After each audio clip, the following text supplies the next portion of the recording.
ആര് പറയണേ നിന്റെ അടുത്ത് അടക്കളക്കത്തെ ആര് പറയണേ പുട്ടുണ്ടാകണ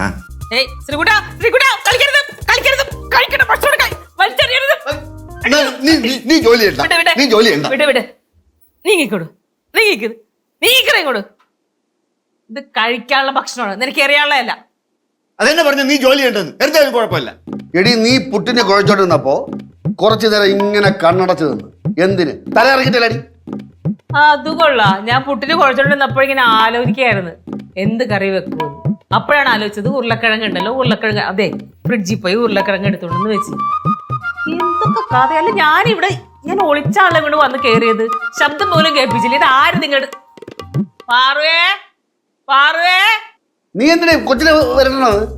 ശ്രീകുട്ടാ നീ ഒരു ഉപകാരം ചെയ്, നീ ഗൗരിയെ വിളിച്ച് എവളെ വിളിച്ചോണ്ട് പടവലത്ത് പോ, എന്നിട്ട് എവളെ അവിടെ കൊണ്ട് കിടത്ത്. അല്ല പിന്നെ എനിക്കിവിടെ ഒരു കുഴപ്പമില്ല, ഞാൻ പിള്ളേരും കൂടെ എങ്ങനെയും കഴിഞ്ഞോളാം. എൻ്റെ കാര്യങ്ങൾ ഇവിടുത്തെ വീട്ടുകാര്യങ്ങളൊക്കെ എൻ്റെ ലച്ചുമോള് ഭംഗിയായിട്ട് നോക്കും. ഞാൻ കൊണ്ടുപോകണമെന്നില്ല, ഞാൻ തന്നെ കൊണ്ടുപോകണത്. അവിടെ ചെന്നിട്ട് വേണം മമ്മട്ടി എടുത്തോണ്ട് അച്ഛൻ്റെ പറയാൻ നടക്കാൻ വേണ്ടിയിട്ട്. ചേച്ചി ആവശ്യമില്ലാത്ത പരിപാടി ഒന്നും ചെയ്യാതെ നീ ആ പോയി റെസ്റ്റ് എടുക്ക് ചെല്ല്. മനുഷ്യന് അത്യാവശ്യം വേണ്ടത് റെസ്റ്റ് ആണ്. പോയി റെസ്റ്റ് എട്. അല്ല റെസ്റ്റ് എന്ന് പറയുമ്പോ അത് എല്ലാവർക്കും ബാധകമാണ്. എൻ്റെ ലച്ചു നീ ജനിച്ച അന്ന് പോലെ ഇന്ന് വരെ നിനക്ക് റെസ്റ്റാണ്. പിന്നെ നീ റെസ്റ്റിനെ പറ്റി എന്തിനാണ് സംസാരിക്കണേ? അച്ഛാ കുട്ടുമാമ വഴക്ക് പറയുമെന്ന് വിചാരിച്ചാണ് ഞാൻ മിണ്ടാതിരിക്കണത്. ഈ ഇടയായിട്ട് എനിക്ക് നൈസായിട്ട് താങ്ങുന്നുണ്ട് അച്ഛാ. എന്റെ പഴയ സ്വഭാവം പുറത്തെടുക്കരുത്. ലച്ചു നിന്റെ പഴയ സ്വഭാവം എടുപ്പിക്കില്ലെന്നാ? ഏയ് നിനക്ക് അവളെ പറ്റി എന്തറിയാം? കല്യാണം കഴിഞ്ഞ് ഇടയ്ക്ക് പുതുമോടിയായിട്ട് ഇവിടെ വിലസി കിടന്ന കാലം ഉണ്ടായിരുന്നു. അന്ന് പറയട്ടാ,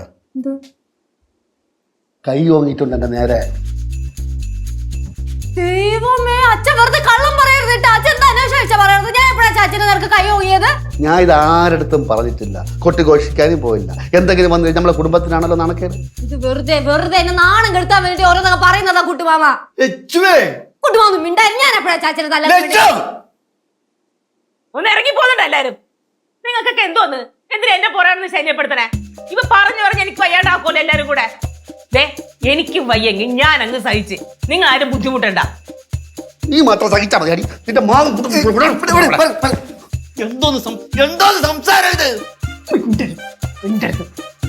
ഇനി എന്റെ അടുത്തേക്ക് ആരെങ്കിലും വായും തുറന്ന് വന്ന മുട്ടുകൂടി എടുത്ത വായിലേക്ക് വെച്ചേരും. പറഞ്ഞില്ലാന്ന് വേണ്ട. അന്ന് മൂക്കിൽ നിന്നും ബ്ലഡ് വന്നപ്പോ 2 പ്രാവശ്യം ഹോസ്പിറ്റലിൽ പോയി ടെസ്റ്റ് ചെയ്തതല്ലേ? 2 റിപ്പോർട്ടിലും കുഴപ്പമില്ലാന്ന് ഡോക്ടർ പറഞ്ഞാണല്ലോ. പിന്നെ എന്താ നിങ്ങൾക്ക്? മുട്ടോടി തുപ്പടാ. എന്തിനു തുപ്പണ്? കുറച്ച് തേങ്ങ കൂടെ തിരി വായിൽ വെച്ചോട്, എന്നിട്ട് സ്റ്റൗവിന്റെ പുറത്തേറ്റ് ഇരുത്ത് ആവി കയറ്റിക്കൊടു, എന്നിട്ട് പുട്ടാറ്റി വഴി വരട്ടെ. അല്ല പിന്നെ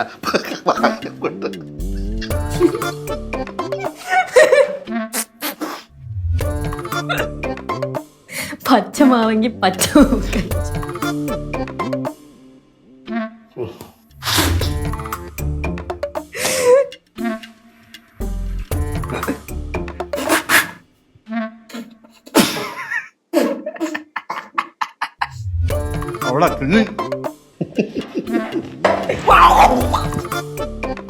പുട്ടും പയറും പപ്പടും.